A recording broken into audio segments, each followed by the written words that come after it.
Peros. Un momento de compartir, aprender y disfrutar. Espera lo inesperado con la licenciada Susana Rasinski.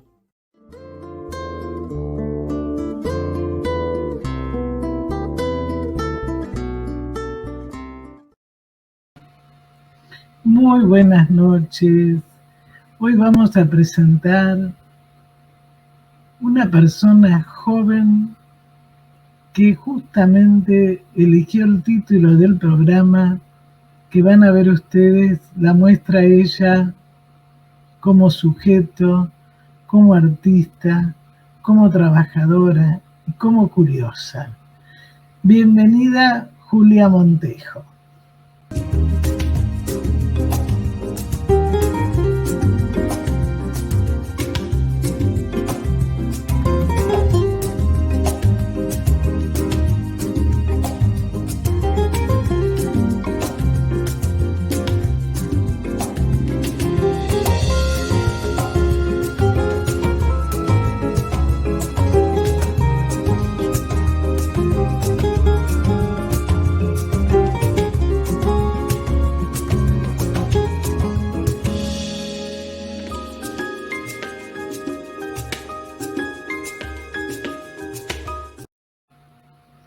Bueno, bienvenida Julia, que está en Nueva York, y bueno, allá es mucho más, es otro horario, y con todo el esfuerzo, porque además el título que elegiste te muestra realmente cómo sos, ¿no? Es decir, la curiosidad como motor profesional. Y realmente vamos a ir desplegando un poco cómo la curiosidad, ¿qué entendemos nosotros por curiosidad? ¿Y por qué decís como motor profesional, pero también yo agregaría como manera de vivir, ¿no? Porque la curiosidad, Freud decía que es una pulsión y donde permite aprender, conocer. Por supuesto que depende, digamos, de las modalidades de la curiosidad. A veces hay anomalías como el exhibicionismo, las situaciones más perversas.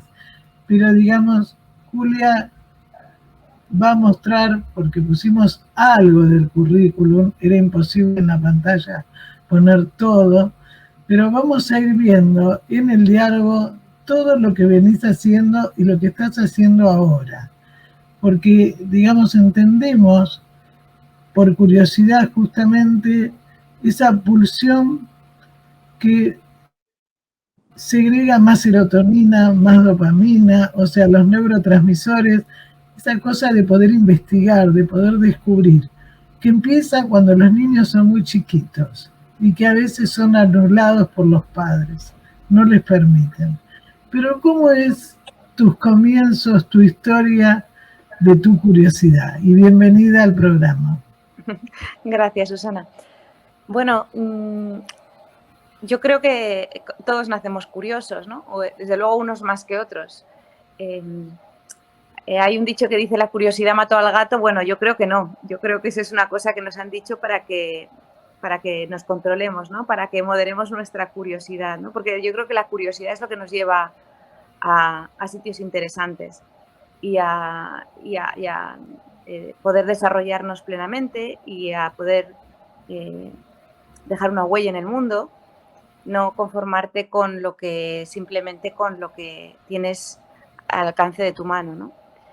Y bueno, realmente eso ha sido lo que ha movido mi vida, porque cuando miro atrás y veo las cosas tan distintas que he hecho y que son tan difíciles es tan difícil de decir, bueno, esta chica hace esto o esto o esto, bueno, pues en realidad lo que he intentado es que las cosas que a mí me provocan curiosidad, hacer de eso una manera de vida, ¿no? Que la curiosidad sea mi manera de vivir.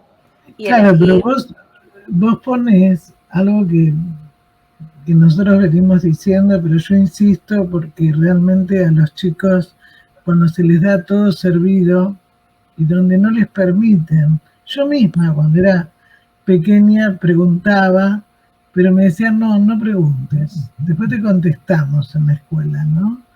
Y entonces todo ese tipo de cosas no permite un buen aprendizaje, porque realmente la oración permite no solo conocer, sino que también se establece una relación entre la curiosidad y lo que vas a investigar, el objeto de la curiosidad, que es lo que vos decís.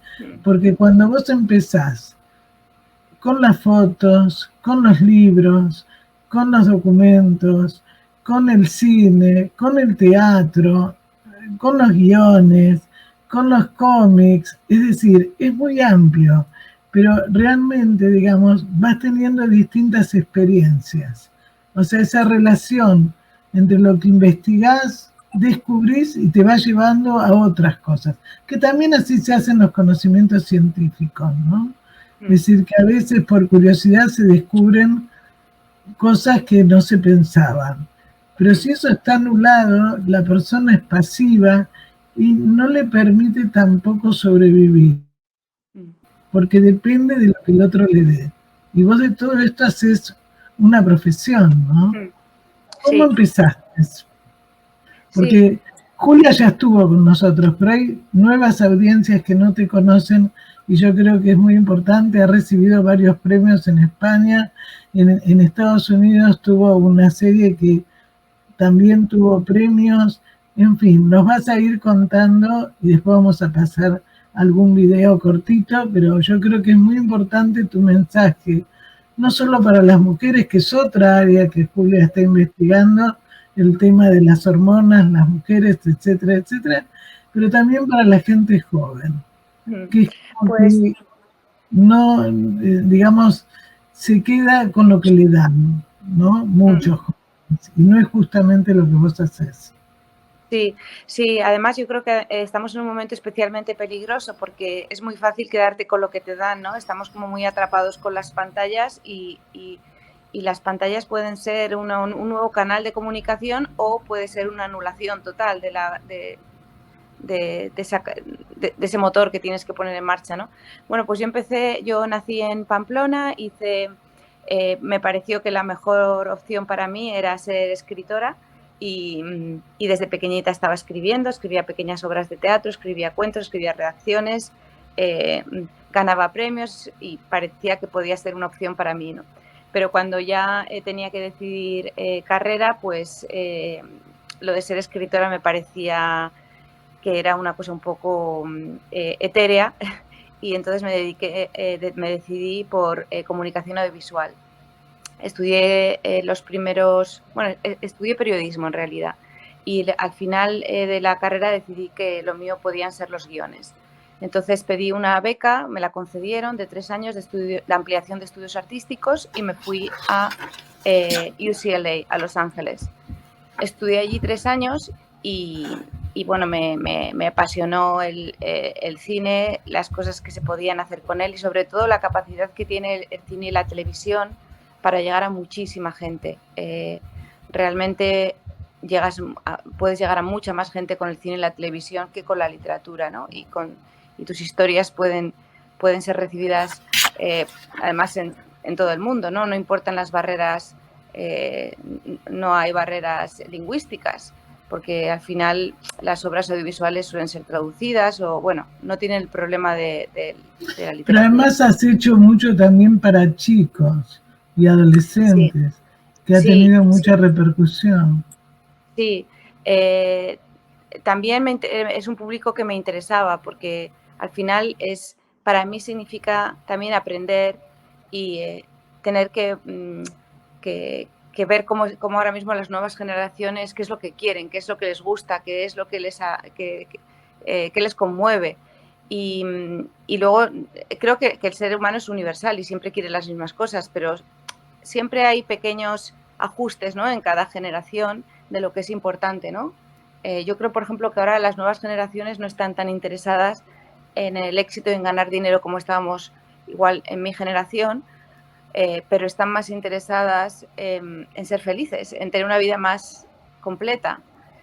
Eso es una novedad y, bueno, eso tiene que estar de alguna manera reflejado cuando escribes para ellos. Así que escribir para ese público también es una forma para mí de aprender y de poder dedicar el tiempo a entender cómo son ahora. Es que justamente vos decís algo que es fundamental y que lamentablemente, por ejemplo, en nuestro país hubo un retroceso, ¿no?, en la educación, por varios factores, ¿no?, sociales, económicos, y en todo el mundo.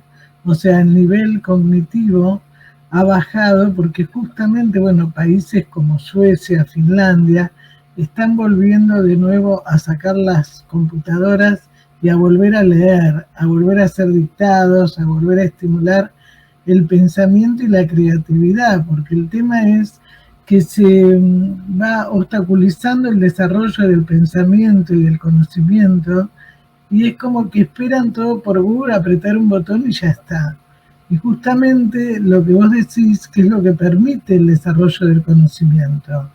El poder, viste, como es un chico o un bebé que explora y ve a ver dónde va el redondo, el cuadrado, pero explora, curiosea, pone los dedos en los enchufes, ¿no?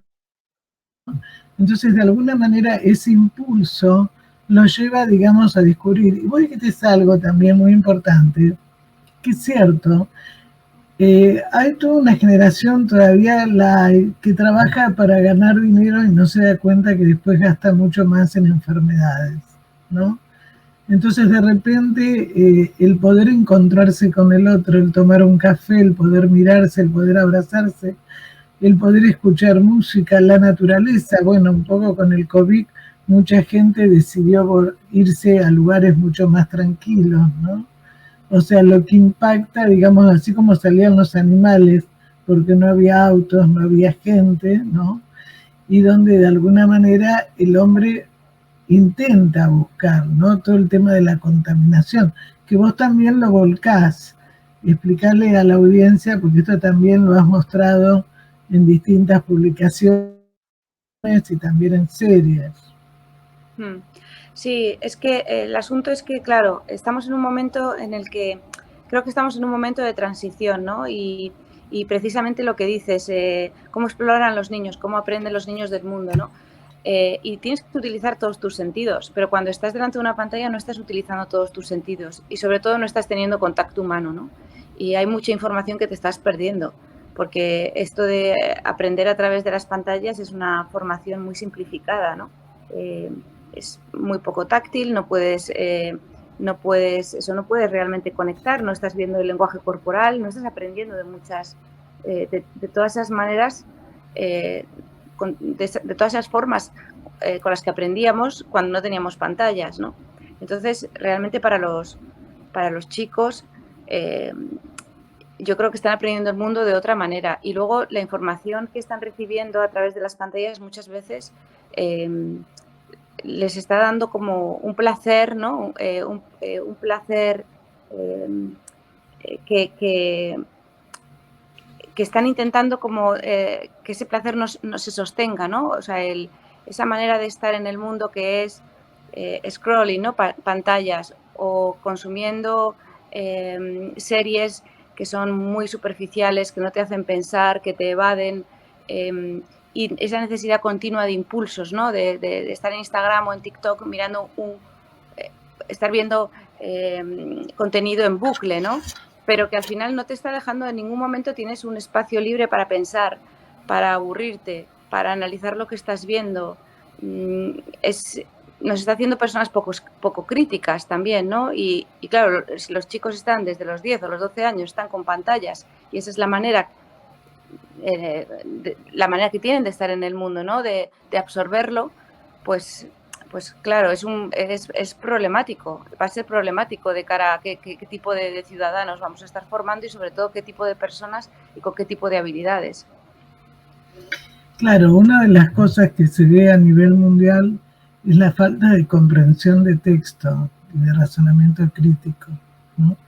Que ha bajado mucho incluso en universidades que tenían mucho prestigio y que cuesta muchísimo. Vos fíjate que, bueno, Julia trabaja en 2 diarios, como, entre otras cosas, ¿no?, como columnista, pero también, digamos, cómo se ha perdido que la gente lea los diarios, ¿no?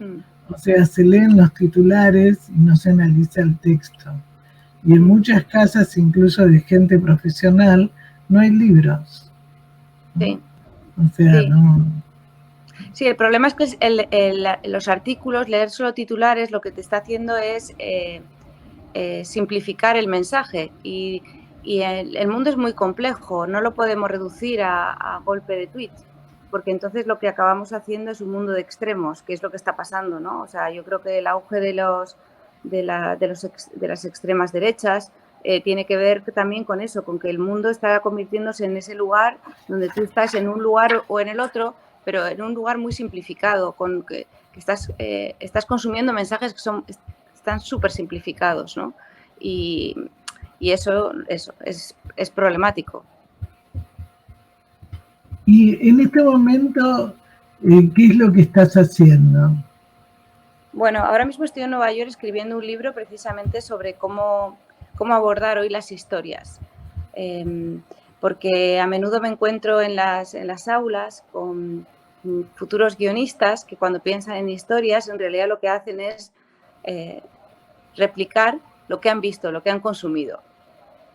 Y yo muchas veces les digo que sería mucho más interesante que no estuvieran en comunicación audiovisual, sino que estudiaran historia, filosofía, literatura, biología, que vinieran de cualquier otro campo, porque tendrían una experiencia y una educación y una formación distinta, distinta a lo que tienen el resto de sus compañeros, porque todos parece que consumen las mismas series, diría que leen los mismos libros, pero es verdad que leen poco.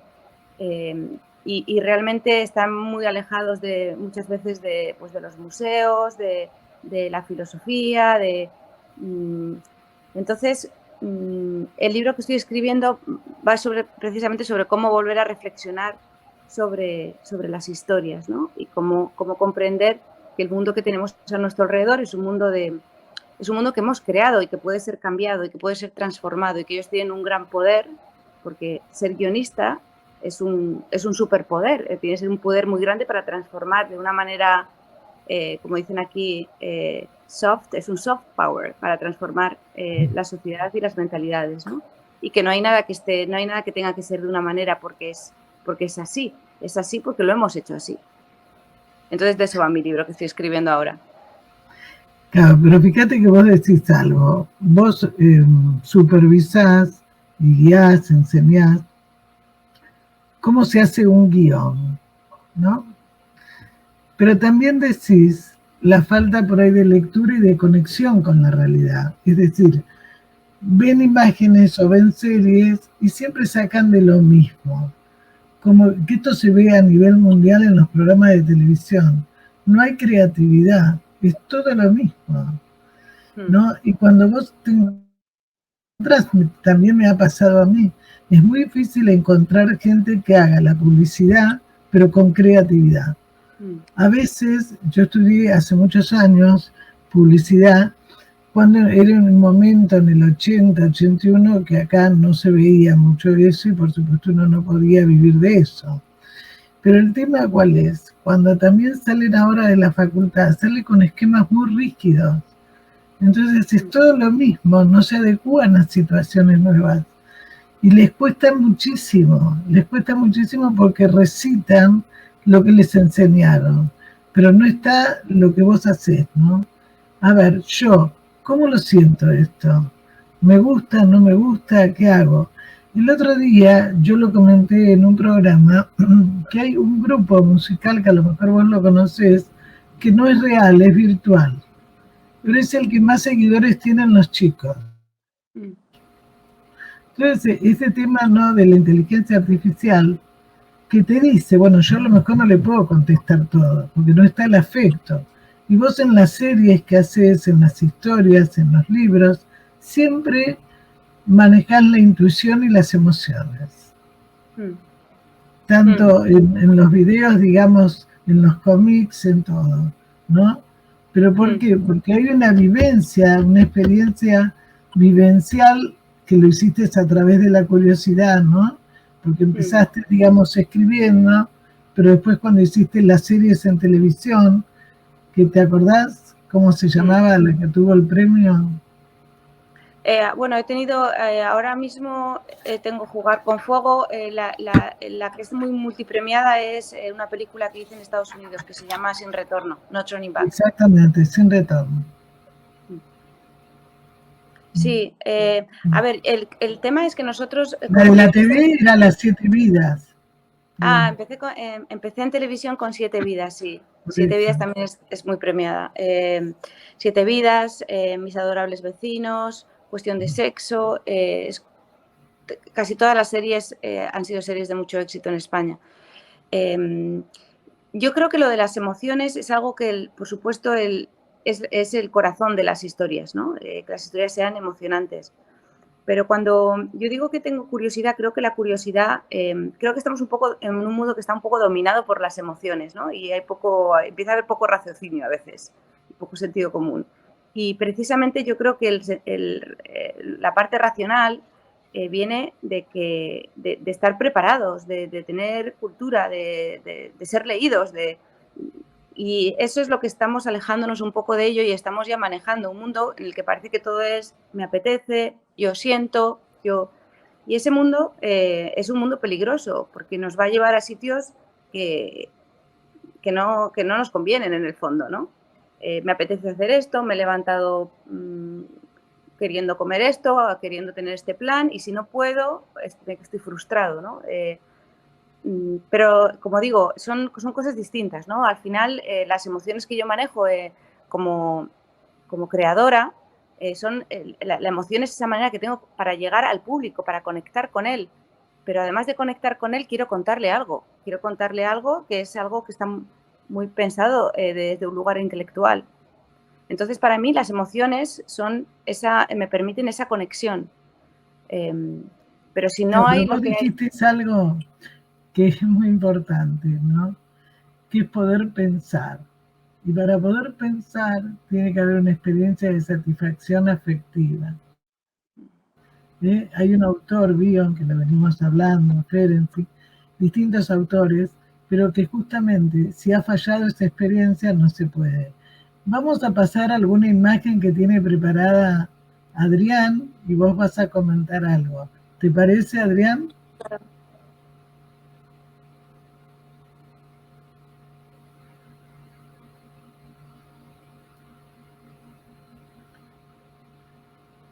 ¿Querés comentar algo de esto?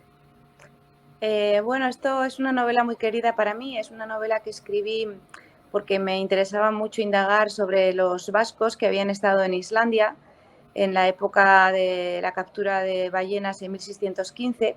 Hubo un grupo de vascos que fueron a Islandia y tuvieron un gran verano, por lo visto, pero en septiembre se desató una tormenta, perdieron los barcos y se quedaron allí sin poder salir.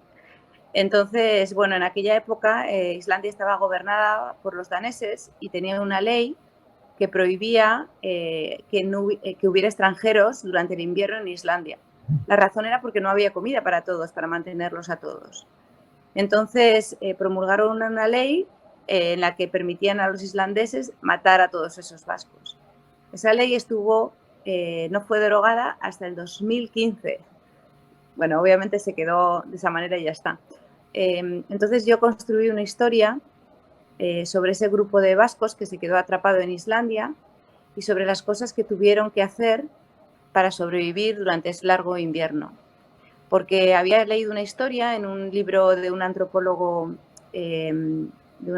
vasco en la que contaba que cuando volvieron a casa lo hicieron en un barco inglés que habían abordado y habían hecho un pacto de silencio para no contar todas sus correrías allí en Islandia, porque debían de ser terribles, vergonzosísimas y, bueno, debían de ser de esas que cambian la vida, ¿no? Y a mí lo que me había interesado precisamente era ese pacto de silencio que hicieron todos estos hombres de honor que viajaban con un cura a bordo y que se saltaron todas las normas para sobrevivir y poder volver a casa. Este libro está traducido al francés y lo publicó en España Lumen, Random House, y bueno, es uno de los libros de los que estoy más orgullosa, porque la historia está contada desde los ojos de una mujer que se mete como haciéndose pasar por hombre en el barco y una vez que está allí en Islandia y pierden los barcos, pues empieza a ser muy difícil para ella seguir manteniendo el que es una mujer, ¿no? el que es un hombre disfrazado de mujer. Al revés lo he dicho. Que es una mujer disfrazada de hombre. Pero no es casualidad el lapsus que tuviste. Porque se tuvo que disfrazar de hombre. Como es tan temprano para mí, me acabo de levantar. Sí. No, pero vale, porque justamente lo que contás es justamente una mujer que tuvo que mostrarse como hombre para poder estar, ¿no? ¿Esto, Julia? Esto es otro libro que escribí posterior. Se titula Los abrazos oscuros, como veis, está traducido al italiano, tuvo bastantes ediciones y aquí me interesaba trabajar sobre cómo,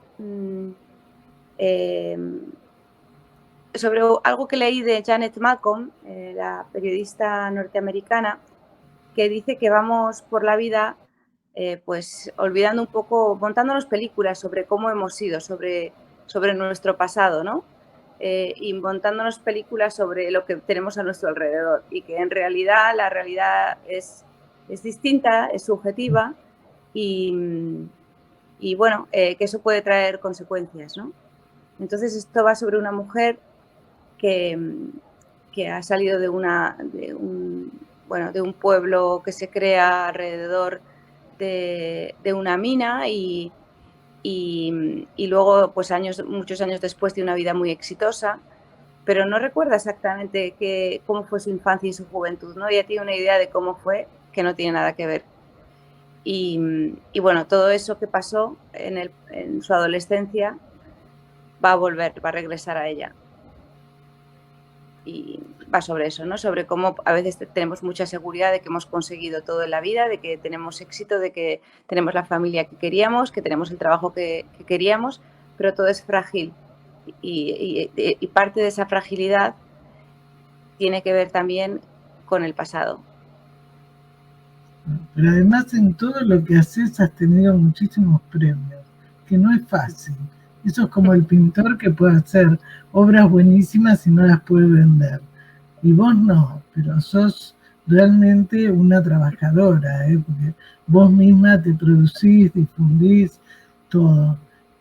Seguimos, bueno, esto también ya lo hemos visto en el otro programa, pero explícalo un poco. Sí, esta es una serie que me llamaron para hacer en Estados Unidos. Es una serie, era una adaptación de una serie brasileira, se llamaba Amores Roubados. Y bueno, vine simplemente a hacer la adaptación. Y la verdad es que esto tiene poco que ver conmigo. Esto pertenece a mi trabajo como profesional. Y hay unos trabajos que hago porque tengo que pagar mis facturas y hay otros trabajos que hago porque me apasionan, ¿no? Los libros, por ejemplo, me apasionan y algunos de mis trabajos audiovisuales que dependen de mí también, pero en esto pues me contrataron para escribirlo. También fue un reto, nunca había trabajado en las condiciones que trabajé en esta ocasión, ¿no? Directamente además con los creadores de la serie brasileira y además era la oportunidad de hacer una producción en Estados Unidos que hay otras reglas de juego y otros puntos de partida que son interesantes, porque eran interesantes para mí, que no lo había hecho antes. ¿El título lo habías puesto vos? El título se gestó con el equipo creativo de Estados Unidos. Nos pareció que era adecuado para lo que queríamos, de lo que va la historia, ¿no? Que es de un hombre que se involucra con varias mujeres, ¿no? Y se mete muchos problemas. Sí, pero muy actual. No, porque vos fijate que el título, vos que también sabés de esto, la gente entra en un libro, en una página, por el título. O sea, el título tiene que sintetizar de alguna manera algunas de las ideas, ¿no? Sí. Los títulos son a veces muy difíciles de poner. Hay algunos proyectos que tienes el título y es lo primero, y es un gran título y vas para adelante, y el título es lo que te guía. Pero hay otras ocasiones en las que tienes una historia muy buena, pero no tienes un título, y cuesta mucho sacarlo así. Sí, vos sabés que acá, bueno, en España creo que también, los tituleros de los diarios son los que más cobran a veces. Porque justamente por el título, ¿no es cierto?, la gente come. ¿Esto otro? Bueno, estos son una serie de cómics que he hecho para... con este perro, este es un perro influencer en España. Que ahora vamos a pasar, un segundo, Adrián, después vamos a pasar el video de Piper en ruta, ¿sí? Sí, seguí, Julia. Este es un perro influencer en España, Piper, que, bueno, tiene una misión que es convertir el mundo en un lugar un poco más dog friendly, ¿no?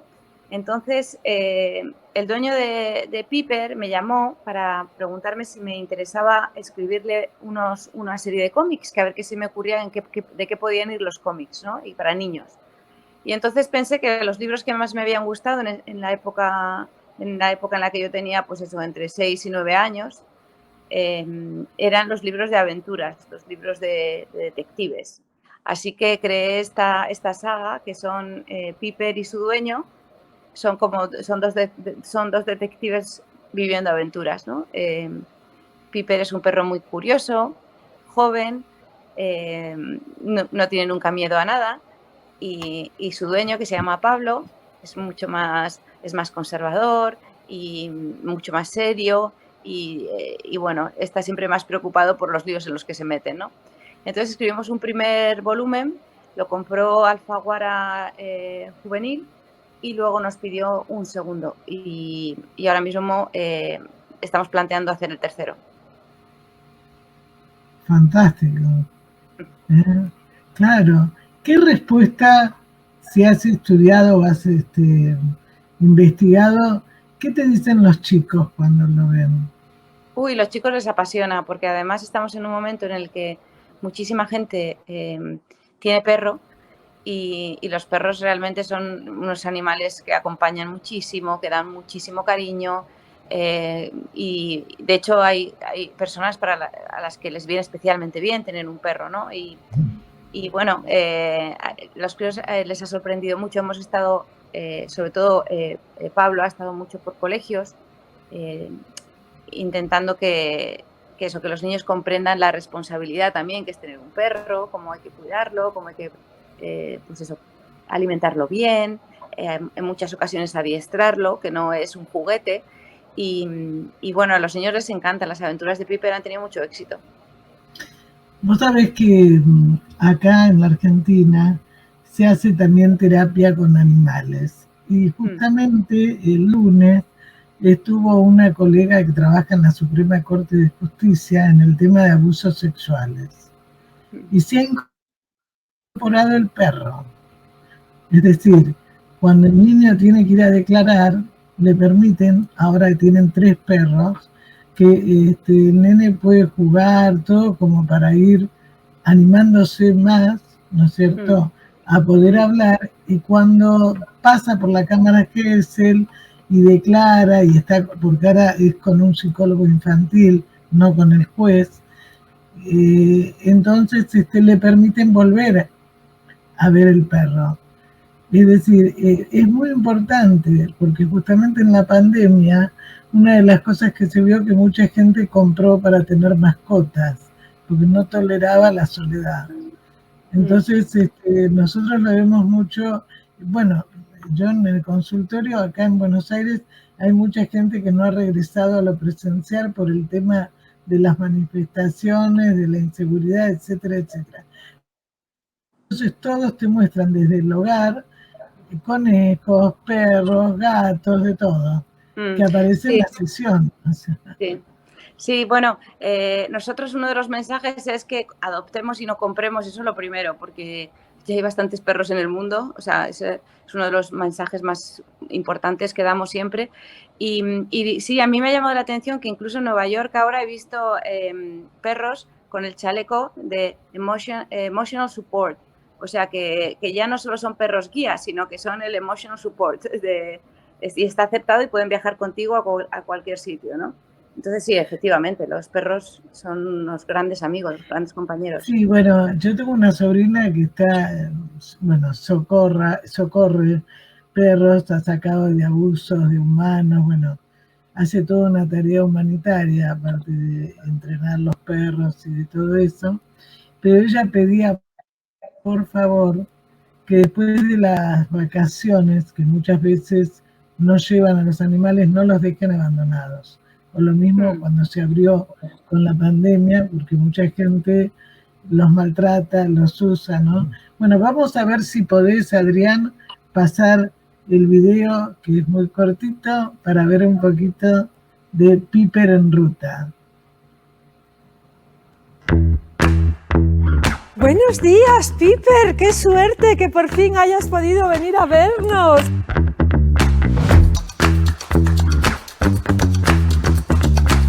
No puedes meterle a un perro en la cabeza que está haciendo una cosa por ayudar. Los perros trabajan por jugar.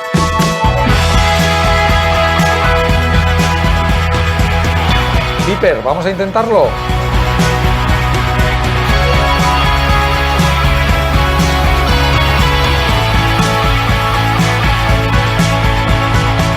Le vamos a hacer entrega de un diploma en el que consta que Piper es nuestro embajador de la Cofradía de la Sidra.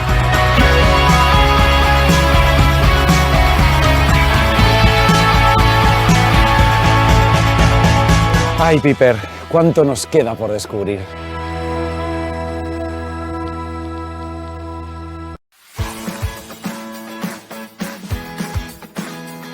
Tengo que decirte que Piper ha hecho ya paddle surf, pero en una ría muy tranquilita, de aguas muy mansas, y esta es la primera vez que nos vamos a lanzar aquí al mar.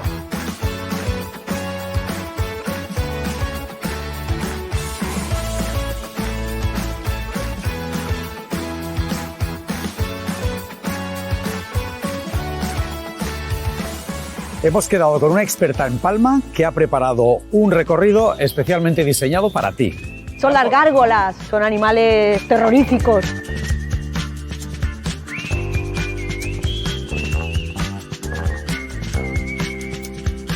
Buenísimo. ¿Hasta qué punto nos entienden los perros? Nos entienden mejor ellos a nosotros que nosotros a ellos. Ay, Piper, ¿cuánto nos queda por descubrir?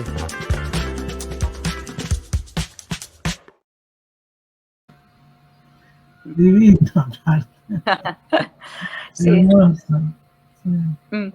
Muy tierno. Bueno, pues este proyecto salió a raíz de los cómics. Como los cómics tuvieron mucho éxito, pues Pablo me preguntó que si queríamos escribir un formato de televisión, podemos desarrollar juntos un formato de televisión y bueno, lo hicimos y Televisión Española se interesó por él y bueno, hemos filmado la primera temporada que ha estado en emisión entre enero y abril de este año. Y ahora estamos preparando la segunda temporada, que empezaremos a grabar en septiembre. Y es un programa que ha ido muy bien, porque es viajar con perro, pero es muy humorístico el programa, porque el perro ve sus ojos desde su punto de vista, ve el mundo de los humanos y piensa que somos un poco raros, ¿no? Y tiene sus opiniones acerca de todo. Con lo cual, pues bueno, es una forma de enterarte de qué planes puedes hacer con perro cuando viajas y al mismo tiempo pues es un programa muy divertido. Sí, pero además fíjate que utilizas mucho la parte afectiva, el humor y la sorpresa, ¿no? Porque el animal te lleva a muchos lados. El otro día una nena que está con un tema alimenticio, entre otras cosas, muy serio, le compraron un hámster. A mí me hubiese gustado más un perro porque tiene más duración de vida, ¿no? Pero bueno, esas cosas de los padres que a veces gastan una fortuna. Entonces ella me decía, bueno, tengo que ir a cuidar a mi bebé, ¿no? Le tengo que dar el agua, bueno, ella está con un subpeso en este momento. Y bueno, de alguna manera, ¿no? Poder poner la atención en otro, ¿no? Y poder un poco separarse de lo que se tiene que separar para poder, digamos, nutrirse, ¿no? Entonces, bueno, pero, y me manda un video el sábado a las 11 de la noche del hámster en su jaulita, digamos, ¿no? Y digo, ¿está durmiendo? No, está tomando agua. Entonces me lo manda con un icono del agua, ¿no? Ese diálogo a través del animal, que es muy importante. Lo que el chico a veces no puede hablar y lo dice con su cuerpo, ¿no? Por eso el trabajo que haces me parece muy bueno y además que ayuda mucho a la gente, ¿no? También estás en otro tema de investigación. Sí. A ver, comentalo. Sí, también he hecho en estos años he hecho un doctorado sobre un tema que a mí me interesaba mucho, que era el de las hormonas femeninas y la creatividad, la relación entre ambas cosas, porque yo creo que hemos pasado muchos años en los que las mujeres hemos tenido como guía, ¿no? a filósofas como Simone de Beauvoir, para las que el cuerpo de la mujer al final es un obstáculo, ¿no? Y como ella decía, ¿no? Somos más mujeres a partir de la menopausia, ¿no? Es como que algo dejas ahí atrás que hace que ser mujer es un obstáculo, básicamente, ¿no? O sea, nuestro cuerpo de mujer. Y claro, pasamos de tesis muy existencialistas a tesis más existencialistas, pero creo que ahora estamos en otro lugar, ¿no? Estamos volviendo al cuerpo, pero desde otro lugar. Y bueno, me interesaba un poco ver si hay realmente alguna relación, porque había leído bastante literatura alrededor de los momentos en los que las mujeres pues estamos más sensibles. Por ejemplo, la maternidad, cómo se vive la maternidad y los abortos desde el punto de vista de un artista.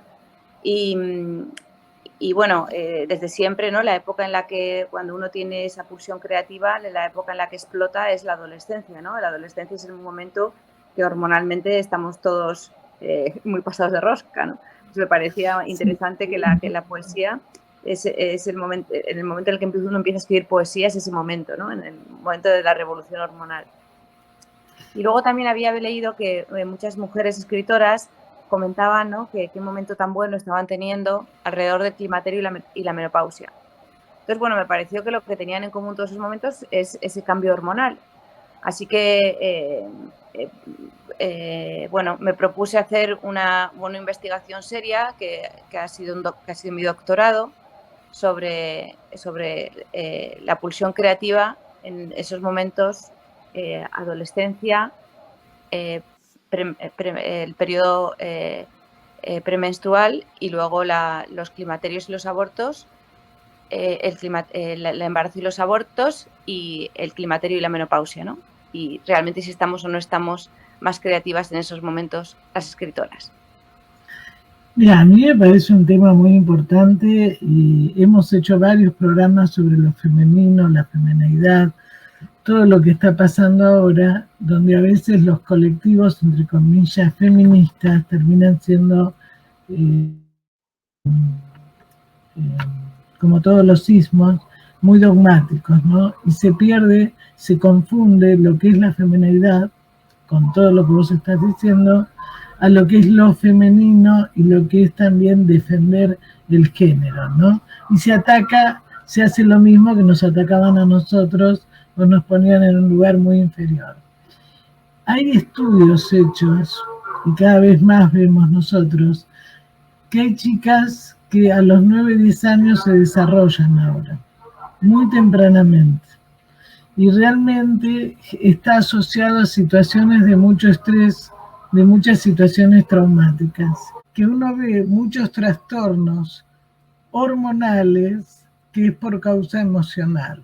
Entonces, en chicas que menstruan muy tempranamente, como muy tardíamente, ¿no?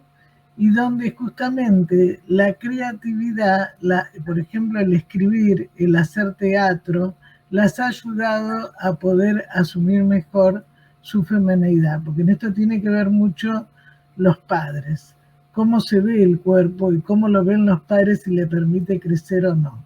Y lo que vos decías que me parece muy importante, porque no es un tema que ha sido trabajado más el embarazo y la creatividad, pero no el aborto, que me parece interesante.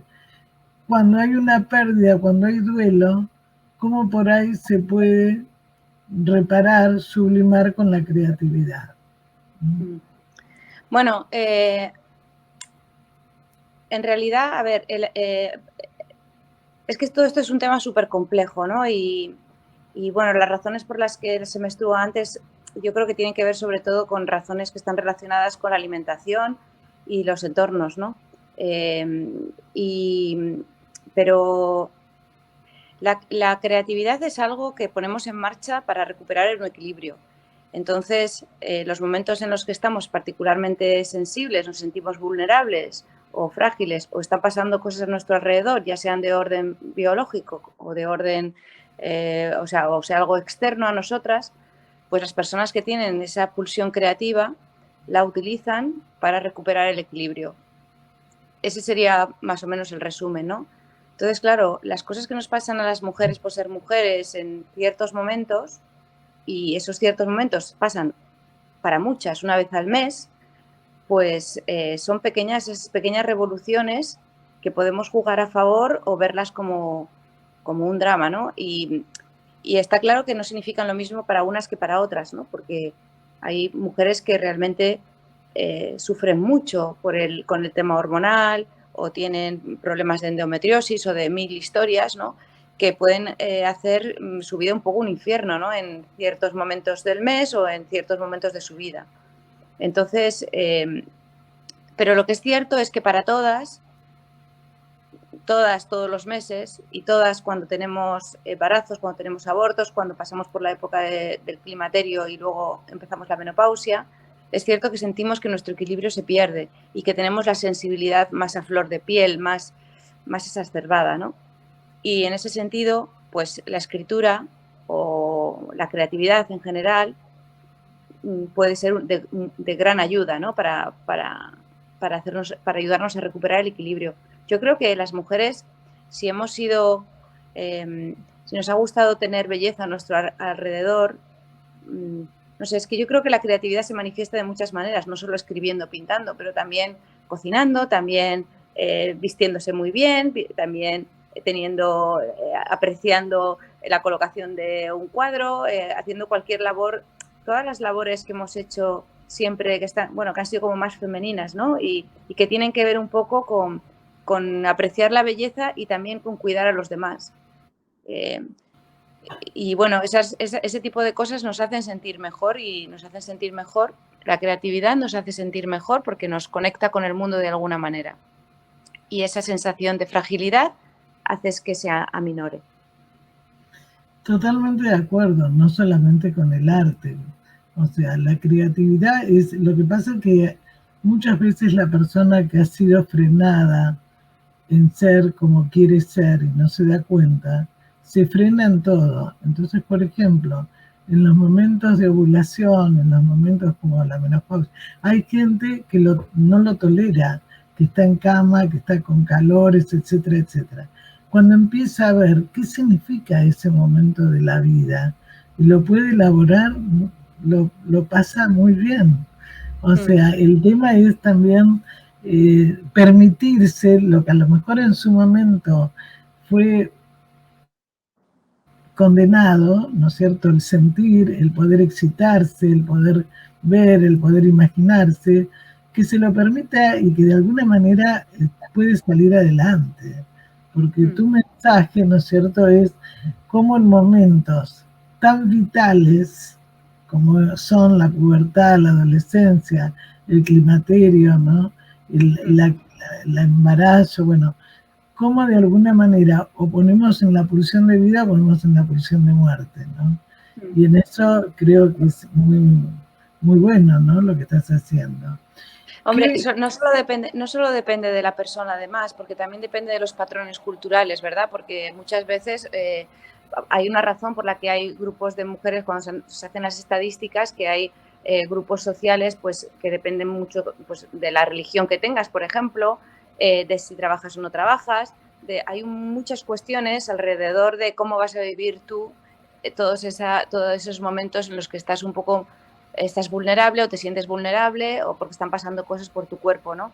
Entonces, es verdad que hay que intentar deconstruir un poco todo, ¿no? Porque incluso el mismo dolor es una experiencia distinta según las culturas y tiene unas manifestaciones distintas según las culturas.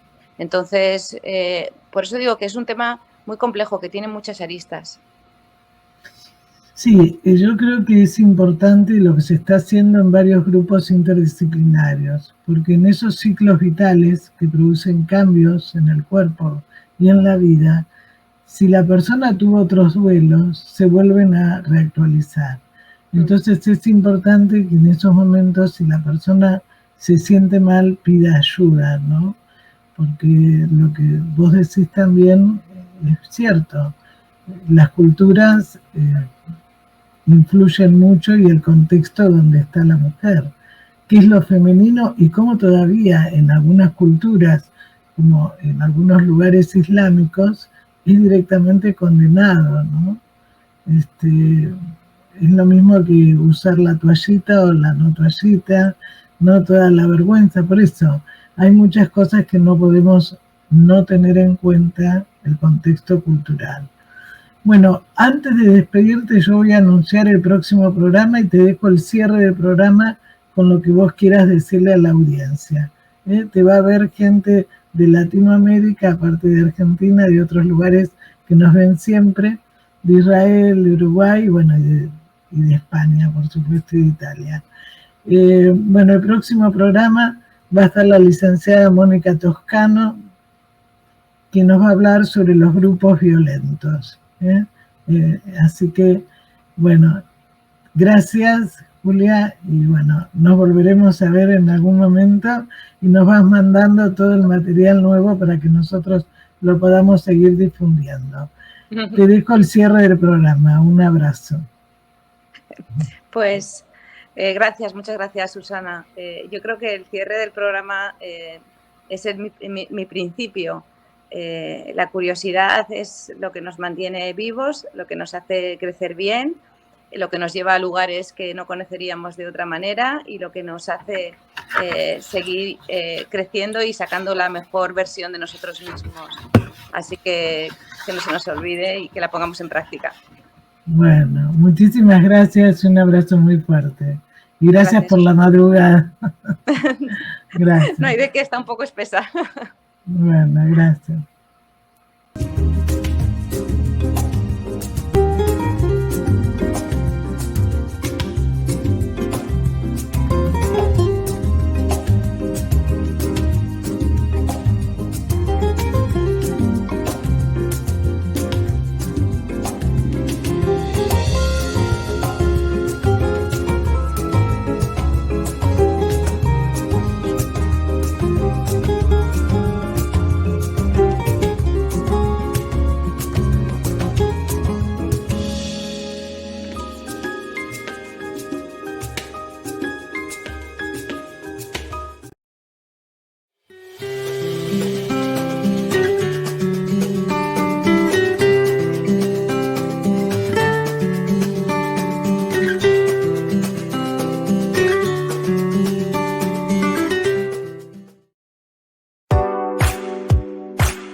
Sin peros. Un momento de compartir, aprender y disfrutar. Espera lo inesperado con la licenciada Susana Rasinski.